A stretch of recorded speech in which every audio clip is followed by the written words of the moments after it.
პიკისაც უსმენთ FM 102 და 4-ზე დღეს 4 შაბათია 13 მაისი. უკვე დიდი ხანია თავისი უზარმაზარი ტრადიცია აქვს ჩვენს ურთიერთობას, არა? საკმაოდ დიდი. მოსწავლე ახალგაზრდობის სასახლის მედია სტუდია დროსთან და მის არაჩვეულებრივ ბავშვებთან, რომლებიც 4 შაბათობით მოდიან და წარმოადგენენ რუბრიკას იცნობდეთ. და მათ უკვე ჩვენი მსმენელი პრინციპში კარგად იცნობს, ყოველ 4 შაბათში მოგვიერთდებიან ხოლმე საინტერესო სტუმრებთან ერთად და წარმოგიდგენთ რუბრიკა იცნობდეთ და მათ წამყვანებს ელენე ტუშური და გიორგი ავალიშვილი. მოგესალმებით. მოგესალმებით კოლეგებო. დილამშვიდობისა, მოგესალმებით. მოგესალმებით ძირფას რადიო მსმენელებო, მინდა გითხრათ რომ დღესაც ძალიან საინტერესო სტუმარი გვყავს, იმიტომ რომ დღეს ჩვენი სტუმრები არიან 154 საჯარო სკოლის მეორე კლასის მოსწავლეები და მათი პედაგოგები ქალბატონი ლია ოდიშელი და მუსიკის პედაგოგი ქალბატონი თია კორინთელი. მოგესალმებით, დიდი მადლობა რომ დღეს ჩვენი სტუმრები ხართ. დილამშვიდობისა. გამარჯობა დილამშვიდობისა, მადლობთ მოგზაურობისთვის. პატარები არ მოგესალმებიან? დილამშვიდობისა. სულ არ ძინავთ. არა ხო? ხიზლად არიან და თან არაჩვეულებრივად გამოიყურებიან მემსმენელს მინდა შევახსენო, თუ გაგიჩნდებათ სურვილი, შეგიძლიათ გამოიყენოთ ჩვენი ვებგვერდი Radio 1.j, სადაც რომ შეგძანდებით და ინახავთ ამ არაჩვეულებრივ წიწილებს. გავაგრძელოთ. მეც მოგესალმებით ქალბატონო ლია, ქალბატონი თია, ბავშვებსაც მივესალმები და პირველი კითხვით გადავალ პედაგოგებთან. ჩვენი თქვენ დამიყურებება მიიპყრო იმან რომ რამდენიმე კვირის წინ თქვენ მოსწავლეთა სასახლეში ზღაპრების კონკურსში მიიღეთ მონაწილეობა, სადაც თქვენმა გატანილმა სპექტაკლმა ხუთოლში დაიკავა ადგილი და როგორ მოხდით ამ კონკურსზე? და რა კონკურსი იყო საერთოდ, ხო? ზღაპრების კონკურსი. მოგესალმებით კიდევ ერთხელ. მშვიდობიან დილას გისურვებთ. ყოველწლიურად იმართება მოსწავლე ახალგაზრდობის ეროვნული ცენტრი მართავს ყოველწლიურად ზღაპრების კონკურსს. ჩვენ გადავწყვიტეთ, რომ ამ ზღაპრის კონკურსში მიგვეღო მონაწილეობა.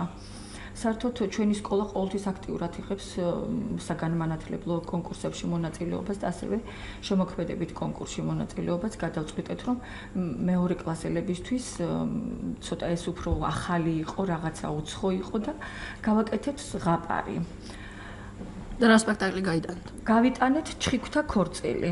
მეორე კლასელებმა მინდა გითხრათ, რომ საკმაოდ კარგად გაართვეს თავი და ასე რომ მოვხდით ამ ხუთეულში. და წინამოსამზადებელი სამუშაოები როგორი იყო სპექტაკლის?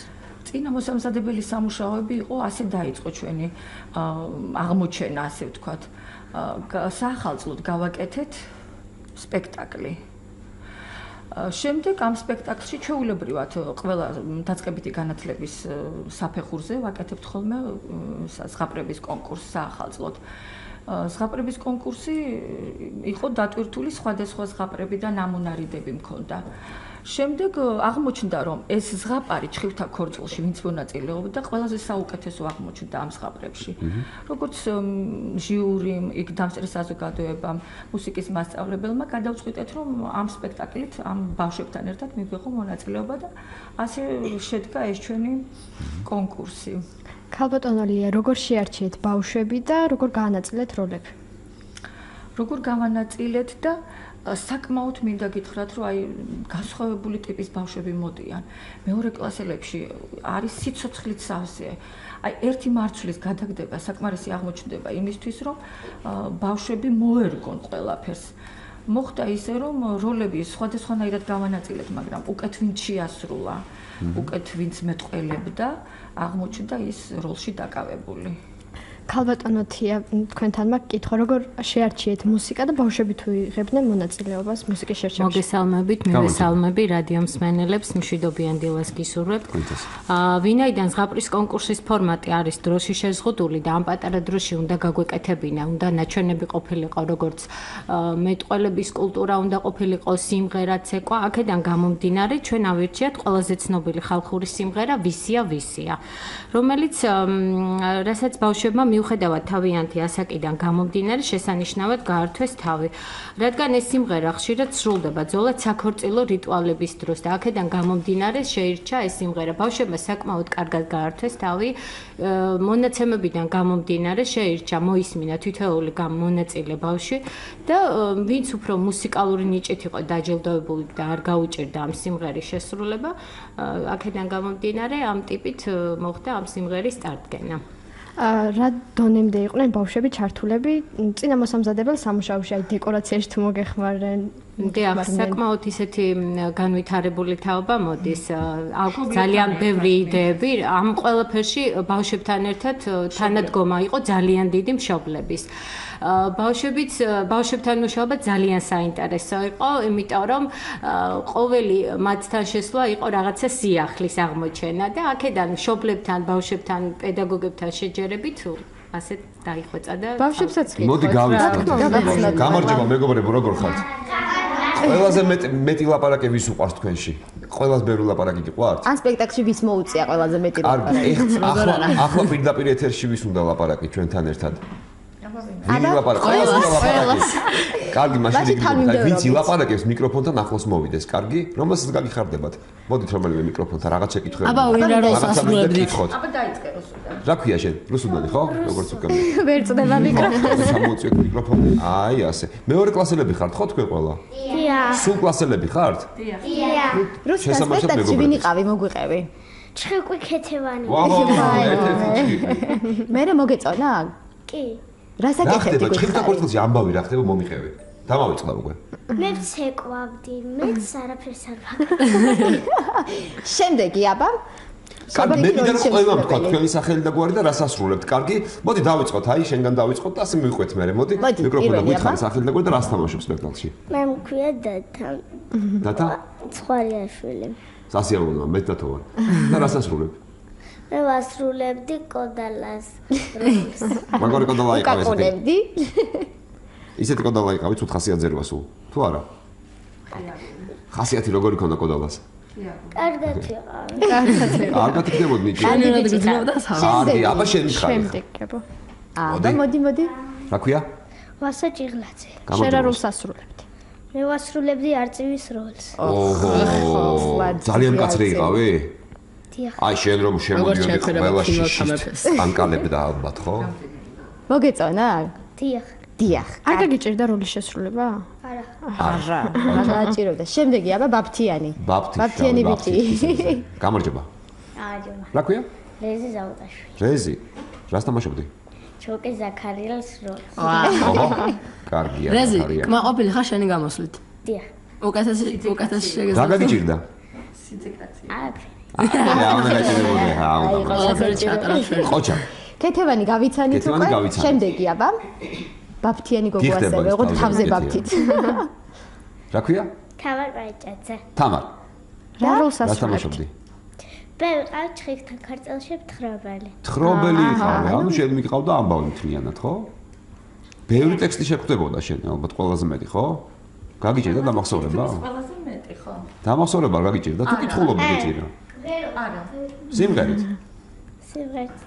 აი თუ როგორ ვწეროთ, ამას ცოტა ხანში გავიგებთ რა თქმა უნდა შემდეგი ეთერში. რა ქვია? წითელი პაჭკი. მარიამ ჯონკაძე. მარიამ გამარჯობა. გამარჯობა. რას თამაშობდი რას? მე ვიყავ ყვავილი. ყვავილი, აი დღესაც ყვავილია, ისე გამოიყურება. შემდეგი? რომელი ყვავილი იყავი, მოიცა მითხარი, რომელი ყვავილი იყავი? ენძელა, აი ეს მნიშვნელოვანია. ნუ დღეს წითელი ენძელა. გამარჯობა, რა ქვია? მარიამ ჭრალშვილი. მარიამ, შენ რა როლი გერგო? ყვავილი ვიყავ ტყის მცენარე. ეს მცენარე. ანუ თქვენ ალბათ ორი ყვავილი, ორი დაქალი ერთად იქნებოდით, ხო? ყვავილი. მე სამი იყავით, მოდი შეცბარე. მესამე. შენ რა ქვია? გავიცნოთ მესამე ყვავილი. რა ქვია? ლიზი ზაუტაშვილი. ლიზი, გამარჯობა. რომელი შენ რა ყვავილი იყავი? მე ვიყავი ტყის ყველაზე დამამშვენებელი ყვავილი ია. ია.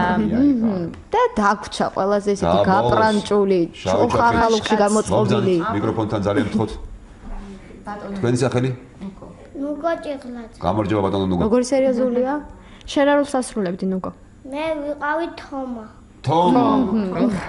ჯვარს წერდა მე ქორწი. როგორი ხასიათი აქვს თომას? როგორი ტიპია? კარგია? სერიოზული, მხიარული, თუ როგორია? როგორ დაახასიათებდი?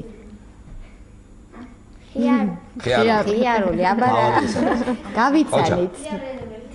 ყველა გავიცანით, ხო? სასიამოვნოა თქვენი გაცნობა, ახლა კი რა ხდება?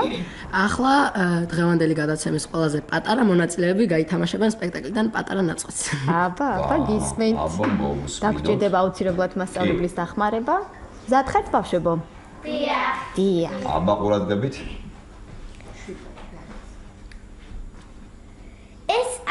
გავიდით, შავ დაბურულ ტყეში მოხდა. რა ამბავია? იკითხავ. ჩხიკვთა ქორწილზე მოგახსენებთ.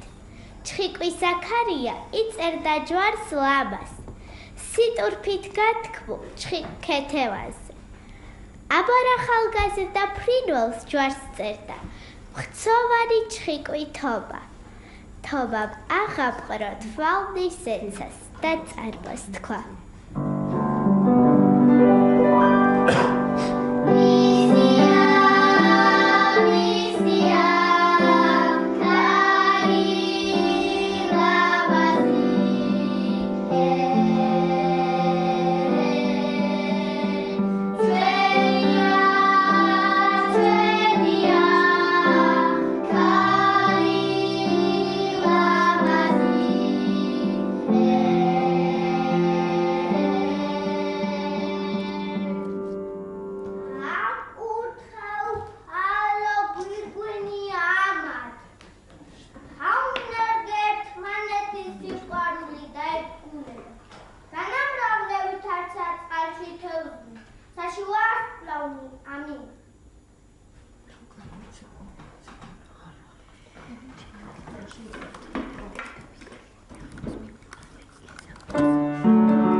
ძალიან კარგი ბავშვები ხართ. არაჩვეულებრივად ღერი ხართ, მსახიობებიც ხართ. ძალიან არტისტულები. და წარმომიდგენია სპექტაკლი როგორი კარგი გამოვიდოდა. რა თქმა უნდა, ეს იყო პატარა ფრაგმენტი. რეპეტიციები იქნებოდა ყველაზე საინტერესო.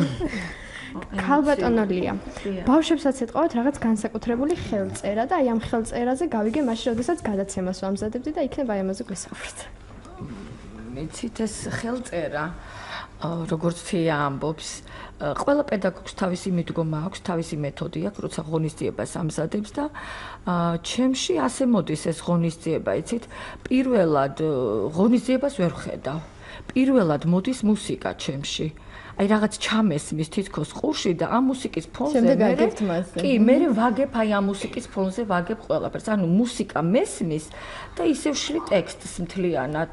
აი ეს არის ჩემი თუ შეიძლება ასე ითქვას რაღაც ხელწერა, ისეთი მნიშვნელოვანი და განსაკუთრებული მე მგონი რა ვიცი. და რა შეგიძლიათ გითხრათ თქვენს პროფესიაზე, რა განსტაა ზოგადად პედაგოგობა თქვენთვის?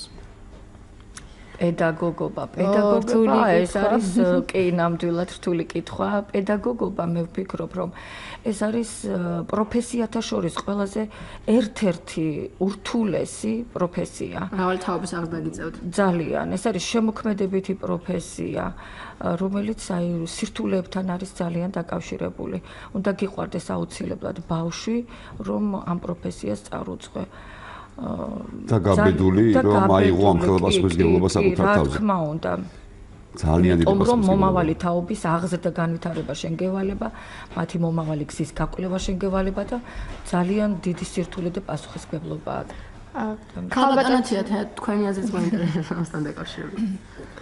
ну რა თქმა უნდა პედაგოგი პირველ რიგში ვერ იქნება სულით პედაგოგი თუ მას ბავშვი არ უყვარს. დავიწყოთ აქედან. ალბათ ამ დიდმა სიყვარულმა ბავშვებისა მომიყვანა იქამდე რომ მე-16 წელია უკვე სკოლაში ვარ და მათ გარეშე ცხოვრება არ შემიძლია. რაღაცა პერიოდი, როდესაც იწყება არდადეგები, 2 კვირა თითქოს რაღაცა სულიერად ვისვენებ, მაგრამ მე ვგრძნობ რომ მაკლია რაღაცა ის ხმაური, ის ემოცია ბავშვები და საკმაოდ რთულია, დიახ, ძალიან რთულია პედაგოგობა. პედაგოგი მსახიობიც უნდა იყოს ამასთანავე ძალიან ძლიერი, რომ თითოეულ ბავშვთან გვიწევს მორგება.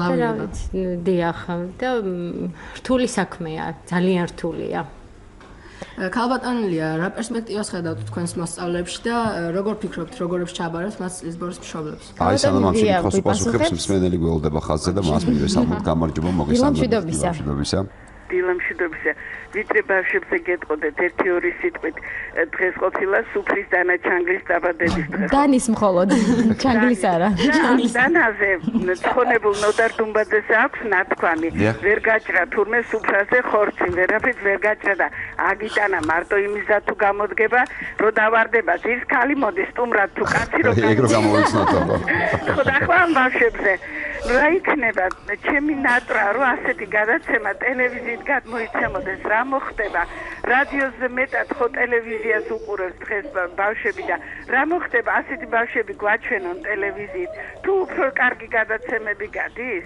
იმ სერიალებს არ მიჩვენი ასეთ ბავშვებს უყუროთ ამ ბავშვებს უნდა ტაში ამ ბავშვებს უნდა სტიმული წახალისება უნდა და ნუ თუ არ შეიძლება ეს ტელევიზიით თუნდაც საზოგადოებრივმა უწყებელმა გაითვალისწინოთ თქვენთან ტელეფონით ადვილად გამოვდივარ და ტელევიზიაში პირველ არხზე ვერ დარეკა ვერაფრით. ეს მიაწოდეთ ხმა და რეტრო იყოს, ბავშვებზე იყოს გადაცემები, ნორჩი პიანისტი გადიოდა, მახსოვს რო იყო ტელევიზია ფუნიკულიურზე მე გამოვსულა იქ ნორჩი პიანისტი გადიოდა, იყო გადაცემა ნორჩი პიანისტი, ნორჩი მუსიკოსი. ნაწილობრივ ბოდიში შეგაწყვეტინეთ, ჩვენც ვაჩვენებთ ნაწილობრივ, ჩვენი მე მსმენელს შევახსენებ კიდევ ერთხელ, ვისაც აქვს წვდომა ინტერნეტთან და ამის საშუალება, რადიო 1.G-ზე შეგიძლიათ დაინახოთ კიდეც ეს ყველაფერი, არ მხოლოდ უსმინოთ, რა თქმა უნდა. ლაივ ვიდეო სტრიმი რამდენი უცხოს თქვა გადმოიცემა მუდმივად. ანუ პირდაპირ. კიდევ ერთი მსმენელი გველოდება, დილამშვიდობისა, მოგესალმებით. გამარჯობა. ხალხო გეფერებით, მაგრები ხართ პიკისაათი. ძალიან კარგები ხართ, რომ ბავშვებთან ესე მეგობრობთ, ყოჩახს სასახლეს. ძალიან კარგი სტუმრები ყავთ და კარგი წამყვანები კოცნით. დიდი მადლობა. დიდი მადლობა. აი ახლა კი უკვე შეგვიძლია რომ გაგიმეორთ კითხვა. ანუ რა პერსპექტივას ხედავთ თქვენს მოსწავლეებში და როგორ ფიქრობთ როგორებს ჩაბარებთ მათ წლის ბოლოს მშობლებს? მინდა გითხრათ რომ საკმაოდ ნიჭიერი თაობა მოდის. ცელქები არიან, მაგრამ ამავდროულად ნიჭიერები. კლასში საშუალო დონე დამაკმაყოფილებელია, მაგრამ არის განსაკუთრებული ნიჭით დაჯილდოებული ბავშვები. ბირთვი არის საუკეთესო. მე ვპირდები ნამდვილად მშობლებს და ალბათ ჩვენს სკოლას და დირექციას, რომელიც ყოველთვის გვერდით გვიდგას, ყველა თანამშრომლობს ჩვენთან, თანამშრომლობთ ერთად.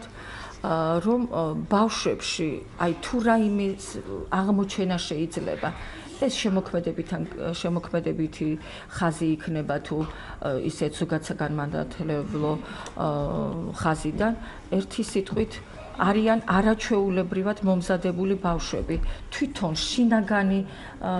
შინაგანად იმდენად ძლიერები არიან და იმდენად ემოცია აქვთ განუსაზღვრელი თვითრეალიზაციის უნარი აქვთ ეს ყველაფერი ჩადებული არის თითქოს უკვე კოდი მათში მიმართულება მათ უნდათ მხოლოდ ოდნავი მიმართულება უნდათ მეგობრებო თქვენზე თქვენ ცელქები არიანო მართალი თქვენს მართალია ხო არ ვიღაცამ არ აღიარა რომელი ახლა ყველაზე მეტად ვინ ცელქობთ ხოლმე შენ ყველა მაიწია ხოლმე 1 2 3 რომელიმე თქვენგანს უნდა რომ მსახიობი გამოვიდეს მომავალში ყველა მეხანძრე რომელს უნდა რომ გამოვიდეს ერთი მეხანძრე ყავს ერთი მეხანძრე ხო უნდა იყოს აუცილებელია მომღერლობა არავის უნდა მომღერლობა კოსმონავტი შენ მეხანძრე კიდე თუ კოსმონავტი ახლა გაგვაგებინე კი ბატონო მსმენელი გველოდება ხაზე ხო კარგი მსმენელს მოვუსმინოთ და შემდეგ ვიცევკოთ დილამშვიდობისა გამარჯობა გამარჯობა დიახ მოგესალმებით მივესალმებით თქვენს სტუმრებს ბავშვებად ჩვენც პედაგოგებს პირველ რიგში და ბავშვებს არაჩვეულებრივი ბავშვები არიან დიახ უსურვებ წარმატებებს ასეთ წვიმაში რომ მოვიდნენ წარმოიდგინეთ როგორი მონდომებულები არის ხო ამისთვის დიდი მადლობა მათ და კიდევ ერთი მინდა საქართველოს პირველ არხს საზოგადოებრივ მაუწყებლობას ჩემი რჩევა გააკეთოს საქართველოს რადიოსგან copy paste. არევი გადაცემები. მადლობა. მე მოგეხსენება დაიცით რომ მაუწყებლის დიდი გულშემატკივარი ვარ და აქედან გამომდინარე ვერ უწუნებ იმას, რასაც ისინი წაკეთებენ ხოლმე. თუმცა ამ კომპლიმენტისთვისაც მადლობას გიხდით თან ძალიან დიდს. კიდევ ერთი მსმენელი გველოდება. დილა მშვიდობისა. რო გაგვაგონეთ ბავშვების ჭიკჭიკი, ამას რაჯობია, როგორ კარგად მღერიან, როგორი კარგი მეტყველება აქვს. დიდი მადლობა მათ პედაგოგს და აი სკოლაში შვილი მყავს, მე-7 კლასია და მუსიკას სწავლობს, მაგრამ სიმღერას არ ასწავლიან. რა იქნება ეს პოპულარული სიმღერები სკოლაში, მუსიკაში რო შედიოდეს, მუსიკის გაკვეთილში რო ნაწილი ეთმობოდეს სიმღერის შესწავლას. ბავშვმარემ, ჩემი წინადელა, რამდენი ხალხური სიმღერა ბავშვმა ის უნდა შეითვისო. დიდი მადლობა რომ გაგვირეკეთ. კიდევ ერთი მსმენელი გველოდება და ამით დავასრულებთ ალბათ. გამარჯობა, მოგესალმებით. მოგესალმებით. გამარჯობა გისმენთ. გამარჯობა გისმენთ. ეთერში ბრძანდებით. გამარჯობა გისმენთ. დილა მშვიდობისა. ანუ დიახ, გამარჯობა, გავაგებინეთ. დილა მშვიდობისა, როგორ ახლა დაპირალი? მადლობთ, თქვენ? კერძოლის რაიონიდან ირეკა სოფელი ბალდუბანი. ძალიან სასიაო, მოკითხოთ ერჯოლას. მოკითხოთ ერჯოლას.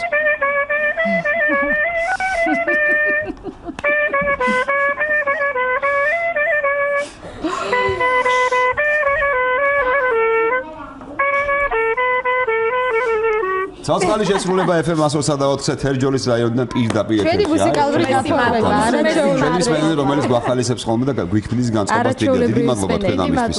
მადლობთ თქვენ. დაგემშვიდობებით გისურვებთ წარმატებულ დღეს და ჩვენს ძირფას კოლეგებსაც და სტუმრებსაც უნდა დავემშვიდობოთ, თორემ ბავშვებს ვეღარ ვაჩერებთ.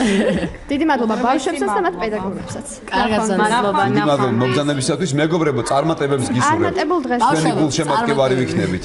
და ვიმეგობროთ, კარგი? დაემშვიდობეთ აბა მსმენელს. მსმენელს დაემშვიდობეთ.